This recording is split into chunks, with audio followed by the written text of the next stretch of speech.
ಸ್ನೇಹಿತರೆ, ಲಾ ಪಾಯಿಂಟ್ಗೆ ಸ್ವಾಗತ. ನಾವು ಈ ದಿನ ನೋಡುವಂತಹ ಕಾನೂನು ವಿಚಾರ ಹಿಂದೂ ಸಕ್ಸೆಷನ್ ಆ್ಯಕ್ಟ್ ಅಂದರೆ ಉತ್ತರಾಧಿಕಾರಿ ಕಾಯ್ದೆ ಅಥವಾ ಸಂಹಿತೆ ಅಂತ ಅಂದ್ಬಿಟ್ಟು.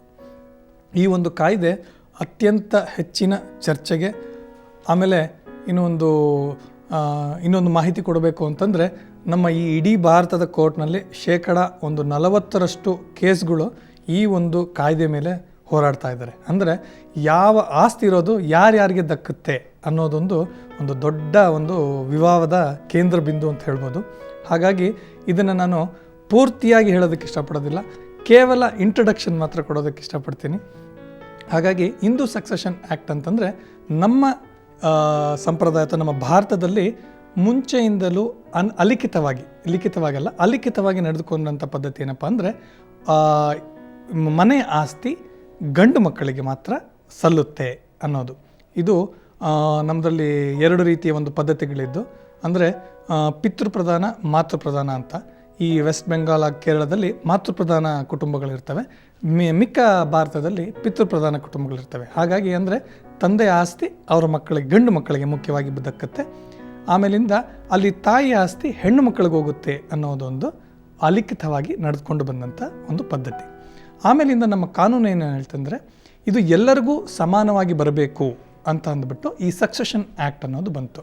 ಈ ಹಿಂದೂ ಸಕ್ಸೆಷನ್ ಆ್ಯಕ್ಟ್ ಅಂತಂದರೆ ನಮ್ಮ ಹಿಂದೂಗಳು, ಸಿಖ್ಖರು, ಜೈನರಿಗೆ ಮಾತ್ರ ಅನ್ವಯ ಆಗುತ್ತೆ. ಮುಸ್ಲಿಮರಿಗೆ ಅವ್ರದ್ದೇ ಆದ ಹಿಂದೂ ಮೊಹಮ್ಮಡನ್ ಲಾ ಅಂತ ಇದೆ ಮತ್ತು ಶರಿಯತ್ ಕಾನೂನು ಅಂತ ಇದೆ, ಅದರ ಪ್ರಕಾರ ಸಕ್ಸೆಷನ್ ಅನ್ನೋದು ನಡೆಯುತ್ತೆ. ಇನ್ನಿತರೆ ಜನಗಳಿಗೆ ಅಂದರೆ ಈ ಕ್ರಿಶ್ಚಿಯನ್ಸ್ ಇರ್ಬೋದು, ಪಾರ್ಸಿಗಳಿರ್ಬೋದು, ಬುದ್ಧರಿರ್ಬೋದು, ಬೌದ್ಧಿಸಮ್ ಅವರಿರ್ಬೋದು, ಅವರಿಗೆ ಇಂಡಿಯನ್ ಸಕ್ಸೆಷನ್ ಆ್ಯಕ್ಟ್ ಅಂತ ಒಂದು ಕಾನೂನಿದೆ. ಆ ಕಾನೂನಡಿಯಲ್ಲಿ ಈ ಆಸ್ತಿಗಳು ಹೇಗೆ ಹೋಗುತ್ತೆ ಅನ್ನೋದು ತುಂಬ ಕ್ಲಿಯರಾಗಿ ಹೇಳಿದ್ದಾರೆ. ಈ ಹಿಂದೂ ಸಕ್ಸೆಷನ್ ಆ್ಯಕ್ಟ್ ಅಂತ ಬಂದಾಗ ಈ ಒಂದು ಆಸ್ತಿ ಯಾರಿಂದ ಯಾರಿಗೆ ಹೋಗಬೇಕು ಅಂತ ಹೇಳಬೇಕಾದ್ರೆ ಒಂದು ಕ್ಲಾಸ್ 1, ಕ್ಲಾಸ್ 2, ಕ್ಲಾಸ್ 3 ಹೇರ್ಸ್ ಅಂತ ನಾವು ಹೇಳ್ತೀವಿ. ಅಂದರೆ ಕ್ಲಾಸ್ 1 ಹೇರ್ ಅಂದರೆ ಫಸ್ಟು ಈ ಆಸ್ತಿ ಯಾರಿಗೋಗುತ್ತೆ ಅವರ ನಂತರ ಅಂತ ಹೇಳಿದಾಗ ಇಂತಿಂಥವ್ರು ಅಂತಂದರೆ, ಉದಾಹರಣೆಗೆ ಅವರ ತಂದೆ ತಾಯಿ, ಹೆಂಡತಿ, ಮಕ್ಕಳು, ಇದು ಕ್ಲಾಸ್ 1 ಹೇರ್ಸ್ ಆಗುತ್ತೆ. ಕ್ಲಾಸ್ 2 ಹೇರ್ಸ್ ಅಂತ ಬಂದಾಗ ಅವ್ರಿಗೆ ಇವ್ರು ಯಾರು ಇಲ್ಲ ಅಂತಂದಾಗ ಅವರ ಅಣ್ಣ ತಮ್ಮಂದರು ಅಥವಾ ನಂತರ ಅಕ್ಕ ತಂಗಿಯರು, ಹೀಗೆ ಅದು ಮುಂದುವರಿತಾ ಹೋಗುತ್ತೆ. ಸಾಮಾನ್ಯವಾಗಿ ಕಾನೂನು ಅನ್ನೋದು ನಮ್ಮ ಸಂಪ್ರದಾಯಗಳು, ಆಚರಣೆಗಳನ್ನೇ ಅದು ಕ್ರೋಢೀಕರಿಸಿರುವುದೇ ಕಾನೂನು.